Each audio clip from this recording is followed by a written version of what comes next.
Hey everyone, so recently Alice from The Random Transliterator and Finding Bliss in Books, she told me that there's this thing going around YouTube, this Disney Princess book tag.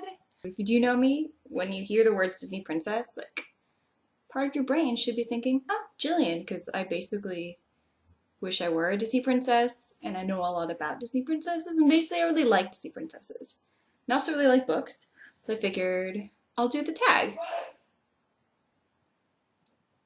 For each Disney princess, or princesses as you'll see, you pick a book that fits the parameters of that princess, or the challenge in that princess. Each princess is a question.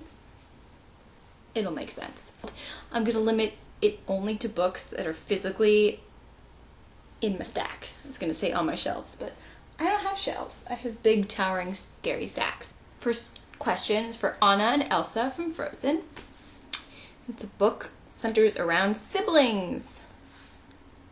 Siblings. Ooh, I have one. Mind Games by Kiersten White. I have not read this, but I own it, obviously. But I do know it is about two sisters. Second princess is Rapunzel. Book that made you emotional. That's all of them?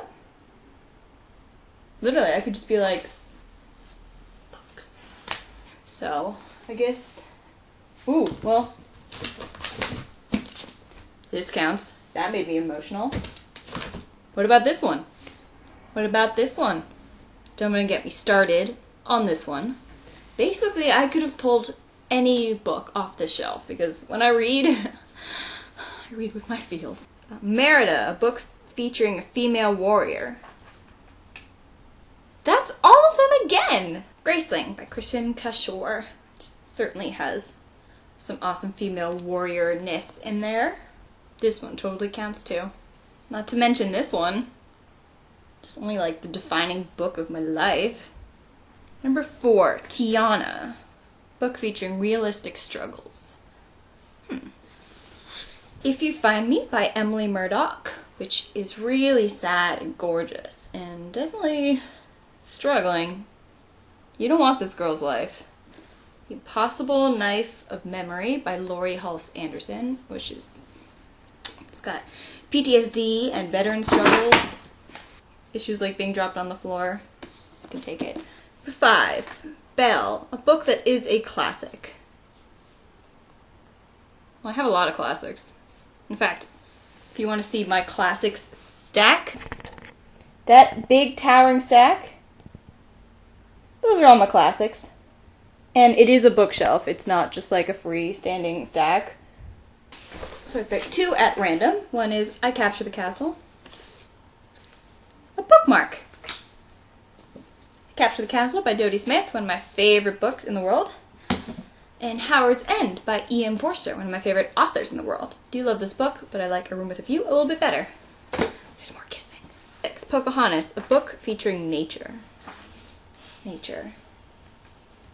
You know, the funny thing is, when Alice told me about this, she was like, oh my god, it's gonna be so hard to find a nature book.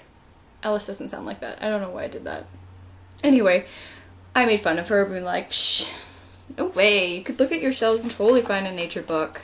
And I'm looking at my shelves and I can't find a nature book, so sorry, Alice. Ooh!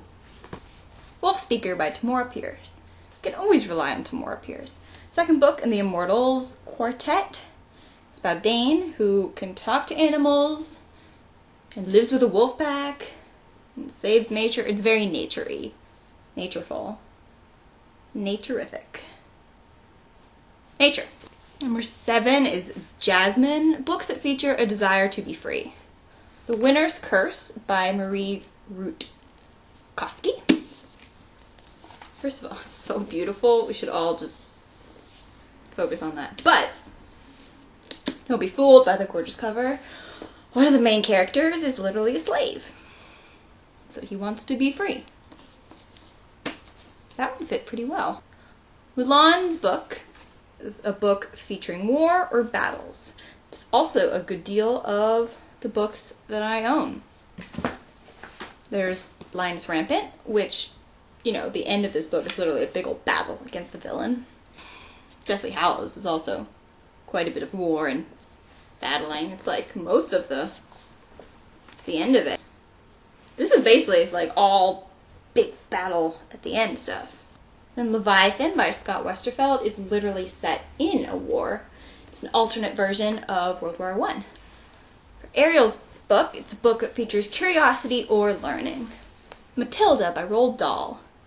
As you can see, she's reading on the cover, so that's learning right there.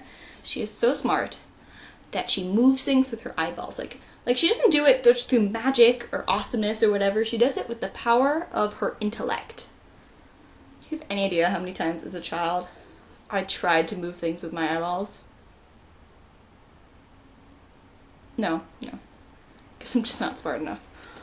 Cinderella is a book featuring manual labor. First thing that comes to mind is Throne of Glass by Sarah J. Maas. She gets sentenced to life in this camp, like a labor camp, the mines, where she does miney stuff. I don't know what they do in mines. For Aurora, it's a book that features sleep, for obvious reasons. And I've gone with The Dream Thieves by Maggie Stiefvater for other obvious reasons, because there's dream right there in the title, which obviously has to do with sleep.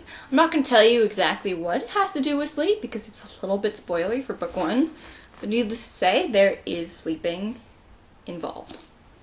And Ronan. Sleeping in Ronan. Sadly not sleeping with Ronan, but who knows? It may happen. Book for Snow White, featuring the 7 deadly sins. Ignite me for the sin of lust. Oh yeah. Steamy, steamy book. And yes, I did mark with Post-its my favorite lines, and all these, I'm pretty sure, are my favorite sexy scenes. Marked a lot. Bonus round for Disney heroines who aren't princesses but are still awesome. So for Meg, it's a book featuring Greek myth. Hey ho, PJO! Greek myths, no brainer. I can't read my own handwriting. Marian! Maid Marian from Robin Hood. I was like, there's no Princess Maria. I'm brilliant. Book featuring a canine.